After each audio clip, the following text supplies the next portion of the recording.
మంచి ఆహారంతో పాటు కావాలి స్వచ్ఛమైన నీరు. అదే సనాతన్ జల్. వివరాలకు 8919763872. వినాయకుడికి విఘ్నం వచ్చిందా? వినాయకుడికి విఘ్నం రాదు. ఆ, ఈ ఈ వినాయక చవితి జరగాలనేది, నవరాత్రులు అనేది వినాయకుడికి ప్రత్యేకం కాదు. ఓకే. యాక్చువల్ గా నవరాత్రులు అనేవి అమ్మవారికి సంబంధించి జరిపే ఉత్సవాలు. అవును. దసరా నవరాత్రులు ఎక్కువ మందికి తెలుసు. అవును. 4 రకాల నవరాత్రులు ఉన్నవి. అవును. చైత్ర నవరాత్రులు, శరన్ నవరాత్రులు, ఆషాఢ నవరాత్రులు, మాఘ నవరాత్రులు అని చెప్పి ఉన్నవి. అవును. చైత్ర నవరాత్రులు ఎక్కువ సరస్వతి దేవికి చేస్తారు. గురుజీ. శరన్ నవరాత్రులు దుర్గాదేవికి చేస్తారు. గురుజీ. మిగతావి నవరాత్రులు అంటారు. ఉమ్, కానీ గణపతి నవరాత్రులు అనేవి ఈ శాస్త్ర ప్రకారం లేవు. ఓకే. కానీ కొన్ని ప్రత్యేక పరిస్థితుల వల్ల వీటిని ఏర్పాటు చేయడం జరిగింది. ఓకే. ప్రత్యేక పరిస్థితులు వీటిని ఏర్పాటు చేయడం జరిగింది. ఉమ్, మనకి అందరికీ తెలుసు, మన భారత స్వాతంత్ర సంగ్రామం జరుగుతున్న కాలంలో గాంధీ గారి కన్నా ముందు బాలగంగాధర్ లాల్ బాల్ తిలక్.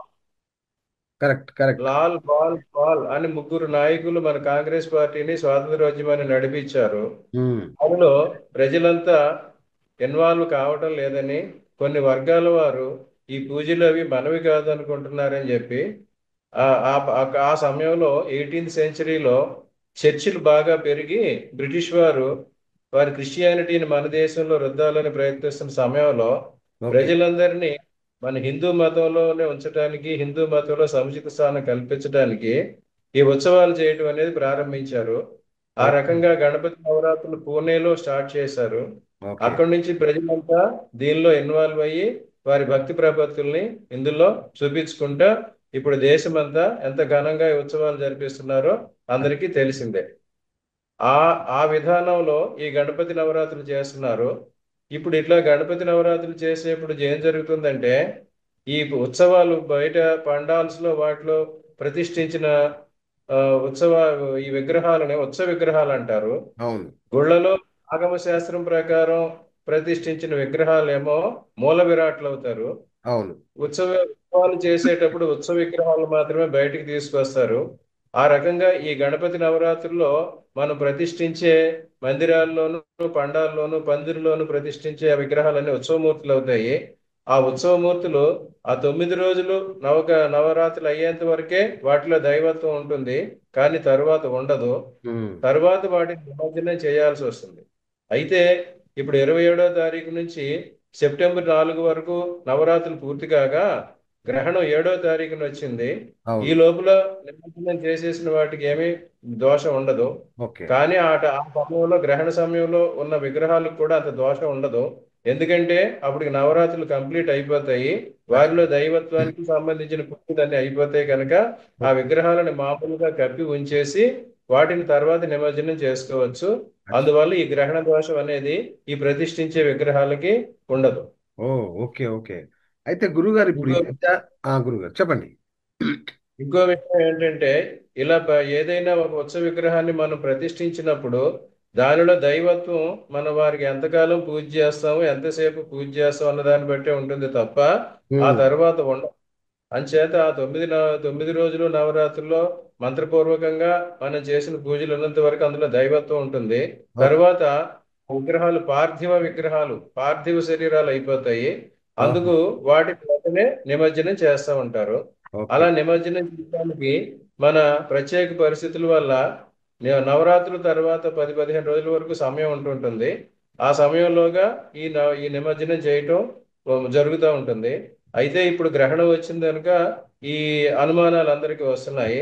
రైట్. 9 రోజులు అయిపోయిన వెంటనే నిమజ్జనం చేసేయటం మంచిది. ఉమ్, కానీ గ్రహణ సమయంలో ఉన్న అంత దోషం రాదు. కనుక ఓకే. గ్రహణ సమయంలో కూడా ఎటువంటి జాగ్రత్తలు మన ఆలయాల్లో తీసుకుంటామో అటువంటి జాగ్రత్తలు కూడా ఈ విగ్రహాలకు సంబంధించి తీసుకుంటే సరిపోతుంది. రైట్ గురుగారు, ఇప్పుడు నిమజ్జనానికి సంబంధించి ఒక సందేహం ఏంటంటే, బేసి సంఖ్యలో నిమజ్జనం చేస్తుంటారు. 3, 5, 7, 9, 11, ఒకానొక దశలో 13 రోజులకు కూడా నిమజ్జనం చేసే పరిస్థితి. ఏంటి దీని వెనుక ఉన్న శాస్త్రీయత? ఈ బేసి సంఖ్యలో నిమజ్జనం అనేది ఏమీ లేదు. గణపతి ఉత్సవాలు అసలు 9 రోజులు చేయాలన్న నియమం ఎక్కడా లేదు. ఆహా. ఏ పురాణంలోనూ ఏ శాస్త్రంలో కూడా 9 రోజులు ఉత్సవాలు గణపతికి చేయాలని లేదు. ఓకే. నవరాత్రి ఉత్సవాలన్నీ కూడా అమ్మవార్లకే. సాయంత్రం సేపు జరిపే ఉత్సవాలు, రాత్రి ఉత్సవాలు, ప్రదోషకాల ఉత్సవాలన్నీ అమ్మవారికే శాక్తేయంలోనే ఉన్నాయి. ఉమ్, మిగతా ఇన్ని సృష్టికాలంలో ఉదయకాలంలోనూ మామూలు సమయంలోనే చేస్తారనమాట. ఓకే. అసలు గణపతి చతుర్థి 4 రకాల చతుర్థులు ఉన్నాయి. ఉమ్, గణపతి 4 రకాలు ఉన్నాయి. ప్రతి ఓకే. మాసంలో వచ్చే చతుర్థికి అధిపతే గణపతి అన్నమాట. ఉహు, ప్రతి మాసంలో వచ్చే చతుర్థి రోజు కూడా గణపతిని పూజించుకోవచ్చు.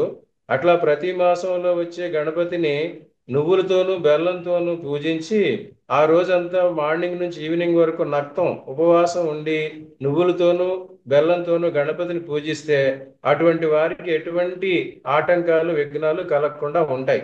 అవి ఓకే. ప్రథమంగా తరువాత ఈ గణపతి నవరాత్రులు ప్రముఖంగా ఉన్నాయి. మూడు మూడు నవరాత్రులు, మూడు చతుర్థులు ఉన్నాయన్నమాట. గణపతి చతుర్థి, వినాయక చవితులు 3 ఉన్నాయి. శివ, శాంత, సుఖద అని 3 రకాల చతుర్థులు ఉన్నాయన్నమాట. ఓకే. ఈ శివ చతుర్థి అంటే ఏమిటంటే, ఇప్పుడు ప్రస్తుతం మనం అందరం చేస్తున్న భాద్రపద శుద్ధ చవితి రోజు ఏదైతే చేస్తున్నామో దాన్ని శివ చతుర్థి అంటారు. అచ్చా. ఈ చతుర్థి చేసినందు వల్ల అందరికీ సర్వ సంపదలు సమకూరుతాయి. ఈ చతుర్థిని కూడా నువ్వులతోనూ బియ్యం పిండితోనూ గణపతిని ఆరాధిస్తే అది ఎక్కువ ఫలితం వస్తుంది. ఓకే. ఇంకా రెండోది శాంత చతుర్థి. ఈ శాంత చతుర్థి అనేది మాఘమాసంలో వస్తుంది. మాఘశుద్ధ చతుర్థి చవితి రోజున ఈ గణపతిని పూజ చేసి ఆ రోజు గణపతికి నువ్వు బెల్లం వీటితో తయారు చేసిన వంటకాలను నైవేద్యం పెడితే అప్పుడు వారికి శాంతం లభిస్తుంది అన్నమాట. ఎవరైనా మానసిక ఆందోళనతోటి సమస్యలతోటి సతమతం అయ్యే వాళ్ళందరికీ స్థిరమైన చిత్తం, మానసిక ప్రశాంతత లభిస్తుంది. ఓకే. అది శాంత చతుర్థి. ఆ, ఇక ఆఖరిది సుఖదా చతుర్థి. ఈ సుఖదా చతుర్థి అనేది ఏంటంటే, ఏ మాసంలోనైనా మంగళవారం నాడు చతుర్థి వచ్చినప్పుడు ఆ రోజున గాని గణపతిని కుజుణ్ణి ఇద్దరిని కలిపి పూజిస్తే దాన్ని అంగారక గణేశ చతుర్థి అంటారు. గణేశ అంగారక చతుర్థి అంటారు. అది ఉమ్, చాలా ఎక్కువ ఫలితం వస్తుంది. ఓకే. ఇటువంటి చతుర్థి పట్ల ఎవరైనా పూజలు గణపతికి చేస్తే వారికి కోర్టు సమస్యలు, భూ సమస్యలు, ఏదైనా రకాల వివాదాలు, ఆస్తి తగాదాలు అటువంటివి ఉంటే అవన్నీ తొలగిపోతాయి. ఓకే. ముఖ్యంగా రియల్ ఎస్టేట్ వాళ్ళు, భూ సమస్యలు ఉన్నవారు ఈ అంగారక గణేష్ చతుర్థిని చేసుకుంటే వారికి చాలా ఉపయోగం ఉంటుంది.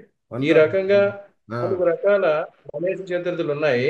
ఓకే. కానీ అందరిలోకి ఎక్కువగా ప్రచారం పొందింది ఈ శివ చతుర్థే. ఈ ఓకే. శివ చతుర్థి భాద్రపద శుద్ధ చవితిలో చేసే చతుర్థి. ఇది అందరికీ అనుకూలంగా ఉండటం వల్ల ఇదే చేస్తా ఉన్నారు.